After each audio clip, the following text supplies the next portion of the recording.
बिस्मिल्लाहिर्रहमानिर्रहीम। अस्सलाम वालेकुम। इस वक्त हम सरजमीन औलिया कराम मुल्तान शरीफ में मौजूद हैं और स्क्रीन पर आप दरबार हजरत शेखुल कुल मखदूम हाफिज सैयद मोहम्मद अब्बुल हसन जमालुद्दीन सानी मुहियुद्दीन मूसा पाक शहीद जिलानी रहमतुल्लाह अलैह देख रहे हैं। दोस्तों, आज हम आपको साहिब दरबार की मुकम्मल तारीख बताने जा रहे हैं। जो कुछ हम बताने जा रहे हैं वो तज़किरतुल औलिया मुल्तान की किताब से अखज़ किया गया है, जिसे सैयद इम्तियाज हुसैन शाह साहब ने मुरतब किया था। इसके अलावा मुंशी हुक्म चंद की किताब तारीख जिला मुल्तान जो कि 1884 में लिखी गई थी से भी इस्तेफादा हासिल किया गया है। मुंशी हुक्म चंद के मुताबिक ये खानकाह पुख्ता 300 साल की तामीर शुदा है। तो आजकल के हिसाब के मुताबिक ये दरबार जहां हम मौजूद हैं 439 साल पुरानी हो चुकी है। 1884 में अंग्रेजों का दौर हुकूमत था और उस दौर के मुताबिक खानकाह के साथ मस्जिद बनी हुई थी जो कि अब भी मौजूद है। बाहर सहन में एक हाउस बना हुआ था जो कि अब मौजूद नहीं है और दरबार के साथ एक बहुत बड़ा दालान होता था जहां पर सज्जादा नशीन बैठते थे। हर जुमेरात को यहां पर तकरीबन 1000 ज़ायरीन आते थे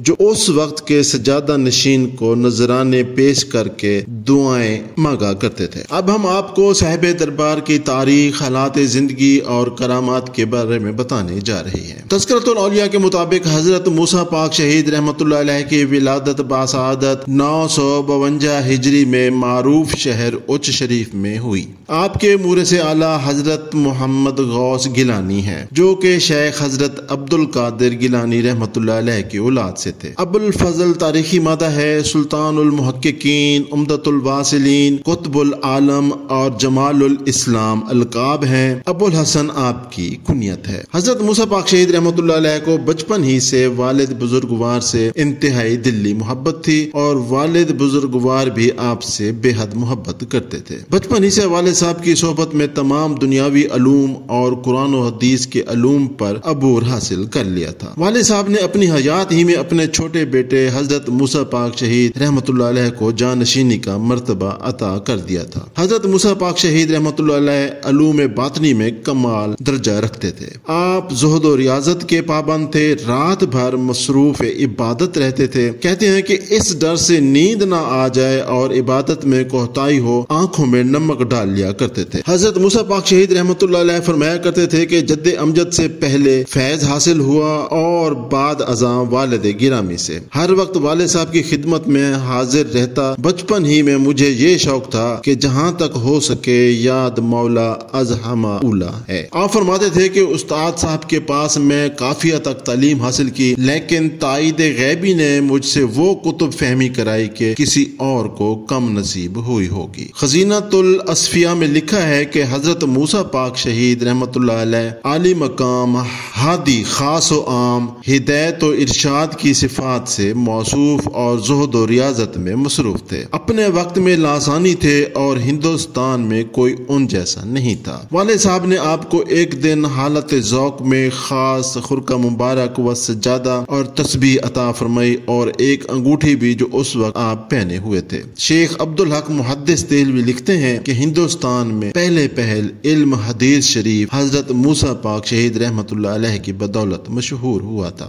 कहा जाता है कि आपके बड़े भाई शेख अब्दुल कादिर की ख्वाहिश थी कि वालिद साहब उन्हें खलीफा बनाए, लेकिन वालिद साहब ने सजादगी हजरत मूसा पाक शहीद रहमतुल्लाह अलैह को अता कर दी। तो भाई साहब ने किसी तरीके से वालिद साहब को मजबूर करके इन्हें सिंध की जागीर पर भिजवा दिया। जब वालिद साहब फौत हो गए तो शेख अब्दुल कादिर ने खिलाफत के मुतालिक झगड़ा कर दिया। बादशाह अकबर के दरबार में अपना मुकदमा पेश कर दिया। बादशाह अकबर ने तमाम हालात और वाकयात को जानकर खिलाफत का हकदार हजरत मूसा पाक शहीद को माना। उनके नाम एक जागीर भी अता कर दी थी। हजरत मूसा पाक शहीद रहमतुल्लाह अलैह जब गद्दी नशीन हुए तो वो दौर बड़ा बद अमनी का दौर था। दूर दूर तक चोर डाकू तबाही फैला रहे थे। इन्हीं डाकुओं के एक गिरोह ने आपके मुरीदैन की एक बस्ती पर हमला कर दिया। आपको खबर हुई तो आपने डाकुओं का मुकाबला करने और बस्ती को बचाने की खातिर हाथी पर सवार होकर रवाना हुए। जब आप बस्ती के करीब पहुंचे तो डाकू आपको देखकर फरार हो गए, लेकिन एक डाकू ने छुपकर आप पर एक तीर छोड़ा जो आपके पहलू में लगा और जानलेवा ثابت ہوا۔ آپ 85 سال کی عمر میں 23 شعبان 1001 ہجری کو خالق حقیقی سے جا ملے۔ سلطان نامی قاتل ڈاکو جس کی قوم لگا تھی، آپ کی شہادت کے بعد کہتے ہیں ایک سخت عذابناک موت کا شکار ہو گیا تھا۔ حضرت موسیٰ پاک شہید رحمۃ اللہ علیہ کو بامقام اچ شریف پائیں والد ماجد دفن کیا گیا۔ کچھ عرصہ بعد آپ کے والد ماجد نے اپنی اولاد کو خواب میں فرمایا، فرزند قطب زماں ہے، اسے ہمارے پاؤں میں دفن کیا گیا ہے، مجھے تکلیف ہو رہی ہے۔ اس ارشاد خیر العباد کے بعد سجادہ نشین سید حامد گنج بخش نے جسد خاکی مبارک کو مرکز مبارک سے نکال کر قریب ملتان موضع منگی ہٹی میں مدفون کیا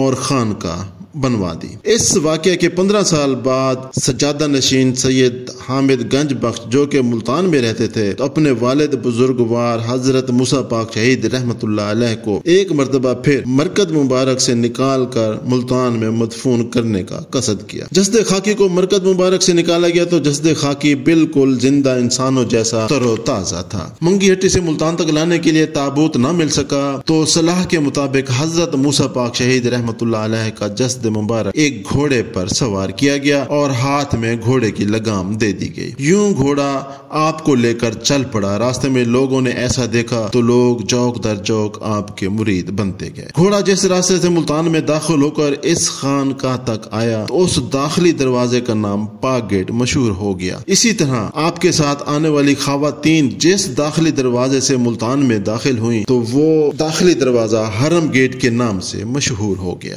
روایت میں آتا ہے کہ آپ کے 4 بیٹے تھے، شیخ حامد گنج بخش، سید جان محمد، سید عیسیٰ اور سید یحییٰ۔ خلافت بڑے بیٹے کو ملی تھی۔ سید حامد گنج بخش اور سید جان محمد کے مزار حضرت موسیٰ پاک شہید رحمت اللہ علیہ کے دائیں بائیں ہیں اور سید عیسیٰ، سید یحییٰ المعروف باترتیب پیر عنایت ولایت و نواب سخی کے مزارات اندرون حرم گیٹ۔ حضرت موسیٰ پاک شہید رحمت اللہ علیہ کا عرس مبارک 22 شعبان کو نہایت تجھ کو احتشام سے ہر سال منایا جاتا ہے۔ نواب بہاول خان نے ایک جاگیر خانقاہ کے نام کی تھی جسے سکھوں نے ضبط کر کے جاگیر کا چوتھا حصہ جو کہ موضع حافظ والا جلال پور پیر والا میں تھا وہ خانقاہ کے نام کر دیا تھا۔ رنجیت سنگھ نے اور اس وقت مہاراجہ رنجیت سنگھ نے خانقاہ کے لیے سالانہ 500 روپے وظیفہ بھی مقرر کر دیا جسے انگریزوں نے 400 روپے سالانہ کی صورت میں جاری رکھا۔ دوستو اب اس خانقاہ کا انتظام محکمہ اوقاف پنجاب نے سنبھالا ہوا ہے۔ ہمارا چینل سبسکرائب کریں اور شیئر کریں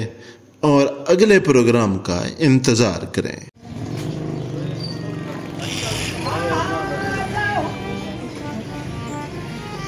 لا الہ الا اللہ، یہ نام کوئی کام بگڑنے نہیں دیتا، بگڑے بھی بنا دیتا ہے نام محمد۔ اللہ اللہ اللہ اللہ